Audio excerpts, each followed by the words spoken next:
So we're here today for Spine Magazine, and I'm here with Leo Nickolls, who I interviewed a couple of years ago for this channel. We're here to have a new catch-up, and ask you hopefully some new questions, and yeah, see how you've been doing. For starters, we're here at your home. Yeah, your studio. working from home at the moment. Yeah. But we've got the same kind of setup as you have in your studio. Yeah, pretty much exactly the same setup. Yeah. So it's just because I've got two kittens that are bumming around the house. So yeah, working from home whilst they get used to me. Yeah. So this isn't necessarily typical, but I was wondering what... No, it's not typical at all. Yeah. No, I don't like it, especially with the kittens because I can't have those windows open. Yeah. And it's really hot. It's very warm today. Yeah. Very warm. So I was wondering what your typical day kind of looks like. My typical day, it's not all that different to how it was 2 years ago, really, in that it's just it's a day of either getting ready for first visuals to send off to a client, getting a book ready for print, doing editorial corrections, or if I'm lucky enough and I don't have to do any particular work, I can go and sit outside and read a manuscript. Yeah, which is always a bit of a bonus. But that's it's typical day for a book cover designer. So is there a typical day, or is it a bit sort of dependent on the day? Or? Yeah, it depends really, because the days you have where you're just getting books ready for print, I find are very productive, because you know exactly what you're doing and you can just kind of, it's almost kind of like a conveyor belt, you just get it all done. But the days where you're having to figure out a design solution, say for first round of visuals, it's can often be quite unproductive. If you don't get an idea in your head quick enough, then you get quite despondent quite quickly and you start to doubt yourself, as I'm sure any other designer does. Well, unless it's just me, I don't know. But no, I don't think it's just you. No, I know it's not just you, actually. Yeah, it kind of starts with, this sounds like a great idea, you try it, doesn't work, and you think this is rubbish, I'm rubbish, and then you keep kind of plugging away at it until eventually you start to think, oh, it's okay, and then you can send it off. Yeah. How many ideas do you usually send off to an art director then? It depends really. It depends how.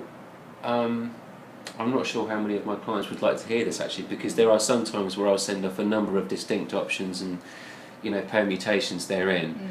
But there's other times where I did one recently called City of Crows, where I did just the one idea, but I was so pleased with how it looked, I thought, well, screw it, this time I'm going to have the confidence just to give them one and just send it off like that, and luckily it got approved on the first round. It's altered slightly since, but it's pretty much the same idea. So how much contact would you have with an art director on one project, or is it very dependent again? It depends on the art director. Some art directors are very involved, and you kind of find that they're much more collaborative, and other art directors kind of tend to want to let you just do your own thing. So as an example, like something like the chalk artist, Richard Evans, he gave me a brief and he gave me kind of slight direction, but other than that he was happy just to see what I came up with. It's fantastic. I absolutely love that one. Well, thank you. Cheers. So is this all digital then? Yeah, well, it's all digital. So it's all drawn on this, but it's done with digital Photoshop brushes.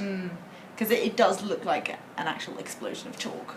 The stuff, the brushes are so convincing. I've not put pen to paper for a book cover for about 3 or 4 years now. Wow. Yeah. Because it looks like that would be a very, very messy process, but... Yeah, absolutely it would. Yeah, absolutely would. But I thoroughly recommend any designer if they haven't already, to get those brushes. Yeah, indispensable. Work on one of these. And work on one of them. Because they're great fun. Yeah. Sure. So how many projects would you have on the go at any one time? Again, it does depend, but it can be. It usually sort of levels out at around about 10 at one time, but it can go anything up to 50, 60. Wow. Because the project's bottleneck, because it's not. Some projects you can be done and dusted within a month, 2 months. Other ones, which I've got some at the moment, which are kind of approaching 14 months now. but it's not because of how long the cover's taking, because if it was taking that long I'd be charging more. It's because the cover's been approved, and then I have to wait for cover copy to get written, so I can get the thing laid out, and so I know what the spine width, etc., etc. Yeah. You know, yeah. Yeah, so it totally depends. Yeah. If they all bottleneck, then that's when it kind of creeps up into the 50-60 mark. Wow. Yeah, which can be quite stressful. Yes, I can imagine. Yeah. Are there any particular times of year that are quieter for you? Or? Again, I used about 2 years ago. I thought I had it sussed, and I thought it was around about Christmas time, in the lead up to about 19th, 20th of December, when publishers tend to leave. Because it goes very quiet over Christmas. Publishers just disappear from about the 19th until about January 5th. And booksellers are going mad. yeah. But in the lead up to that, I found for the first few years that it was always Christmas that was my busy period. But since then, it's been the summer where it's been busy. So it's quite busy for me at the moment. Yeah. You just get a sudden influx of work, and it's just your typical freelancer's life, really. Kind of, it's either you've got nothing coming in, or you have a whole ton coming in and you can't say no to it. But then you're either worried. So as a freelancer, you're either worrying about, and this might just be me as a freelancer. People like John Gray and whoever else, I'm sure, don't have this problem. But it's either you worry about where all the work is, or you worry about how you're going to finish all the work that you've been given. Yeah. There's no consistency. Feast or famine. Yeah. Yeah, exactly. So I was going to ask about what sort of tools you use on a regular basis. I'm assuming this is the general setup. It's just this. Yeah. So it's kind of, it works like a giant iPad basically, and you have you've got a digital pen, etc. And then so you just fiddle around with it. You kind of doodle all day until you come up with either something like that, or until you find something that fits. Basically, but software wise, it's kind of exclusively Photoshop and InDesign. When I'm getting the book ready, I really ought to start learning Illustrator more, because I don't know that much about it, truth be told, and I really should do. But it's this thing, that thing, and Photoshop. Yeah. Just to be clear, this is one of the ones that has a screen on it as well. It's not like one of the little bamboo ones that you have to keep looking at the screen as well. Probably my computer's gone to sleep now, so life a lot easier. Yeah, it does. Yeah, absolutely. Yeah. Sure. So when you're sent a brief, you're sent a certain amount of information, but I'm assuming that you have to do some degree of research yourself. Yeah. And I was wondering where you usually go to for that. So for picture research, it's normally Alamy, or these days I find publishers much prefer a royalty-free image, a cheaper image basically. Yeah, for sure. So Shutterstock, and then you'll find an image on Shutterstock, and you find yourself kind of trying to smarten it up a little bit, and but if it's historical stuff, then it's either Alamy or it's Getty or Bridgman if you're wanting to look for something literary and a painting basically, or maryevans.com, which is another historical site, or Mirrorpics, or there's a big huge long list, but I'd say going to Bapler. Have you heard of Bapler? No.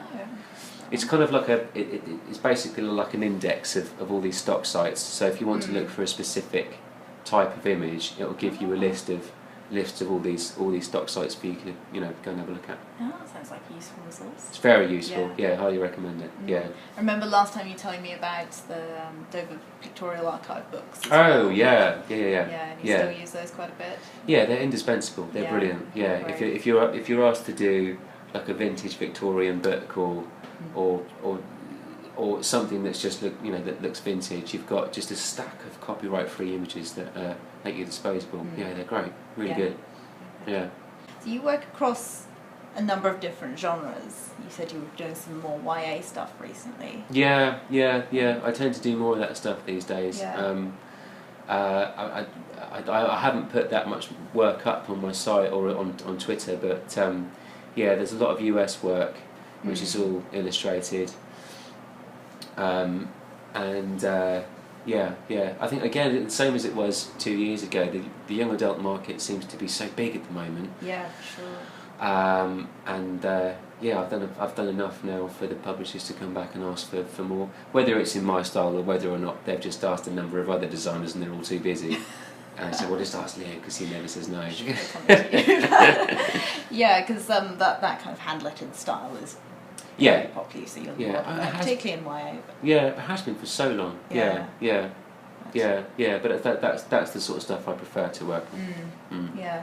So do you pay much attention to what's going on in other YA design? Yeah, definitely. Yeah. I'll often walk into Waterstones and just see what the look is. But to be honest, actually, when you're given a brief like a young adult, well, any brief really, because if the brief is comprehensive enough, they'll give you a list of comparative titles in the PDF, so you know stylistically what direction they want you to go in. So yeah, you have plenty to go on. Yeah. So you said you've been working in with US clients more. Yeah. So do you notice any differences between the two markets? Any particular things that they ask for more? No, not things they ask for more. I think US clients are quicker to finalise a project than UK clients are. Interesting. The UK clients tend to ask for more different approaches to a design, and US clients are I don't know how to phrase this right actually, because it come across kind of rude, but they're very friendly US clients, and they're very they tend to be very positive and UK clients, not that they're rude at all, but I think UK clients are a little bit more direct and a bit more to the point with their feedback. But US clients are a pleasure to work for. They give you a little bit more creative freedom as well, I think. Oh, that's interesting. So do you have a cover that you're most proud of? Do you know, there is a piece of work that I'm most proud of, but it's not a book cover. Last year, I don't know if you saw on Twitter, but last year my son's little brother very unfortunately got diagnosed with a brain tumour, so I spent a fair amount of time raising funds. So I drew a picture which was like this a mix of, do you know Adventure Time, the cartoon? Which was kind of a mix of Adventure Time and Star Wars, which Finbar, his little brother, was a big fan of. And I think that's the piece of work I'm proudest of. Took a long time, but it was but it was one of those jobs where I was desperate to get it exactly perfectly right, which is not the case that I don't do that with books. But I mean, maybe sentimentally, I don't know, but that's the piece of work I'm proudest of. But book cover wise, the City of Crows thing recently, and there's a few that I've done which aren't on my site yet. Which I will put up very soon. But I'm pretty proud of them. I'm just not sure if the covers have been revealed yet, so I'm not sure if I can talk about them. I suppose there is a bit of a lag between you sending off the final artwork and then it actually getting published. Months. And sometimes it might just slip you by when it actually gets released. Yes. Very often. What about favourite covers by other designers? Other designers. Well, I've always been a huge fan of John Gray or Gray 318. And David Pearson and Jamie Keenan. It was those three that made me want to get into book cover design in the first place when I was doing my degree. Mark Swan, he's either Mark Swan or he's called Kid Ethic. He's a fantastically good designer.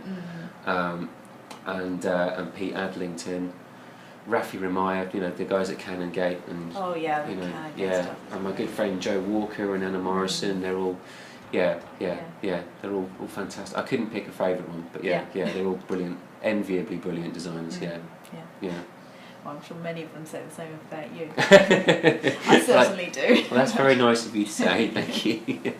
Final question. This is one that I've been asking all the book cover designers that I've encountered. What is it that you think makes a great book cover design? Design or designer? Design. It makes a great book cover design. I would say, I think this is, it seems to me that most designers think this, but what makes a great cover design is how well executed an idea is. And if it's executed simply enough and directly enough, then I think that's what makes a design. Aesthetics will get you so far. Yeah. And that was something that I was criticised a lot for when I was in art college. My teacher always said, "Well, you've got an eye for an aesthetic, but the idea isn't there." Yeah. And I think, if you don't have a very solid conceptual idea for a cover, one that a person would look at and that it encourages you to look closer at the book cover than you normally would. If the idea isn't there and it's just aesthetics, then it's just kind of dressing it. It might as well not be there. So it's a very, very strong, well executed idea. Yeah, which is why I like people like John Gray and Jamie Keenan. Yeah, and David Pearson and all the rest of them. Yeah. For sure. Yeah. Cool. Well, thank you so much for having me here and. You're very welcome. Little interview again. Yeah. Well, thanks for putting up with these kittens and thank you. Yeah. Cheers. I'll link Leo's portfolio down below and hopefully it'll be updated before too long. Get to see all the new stuff. Thanks very much. Cheers. Cheers.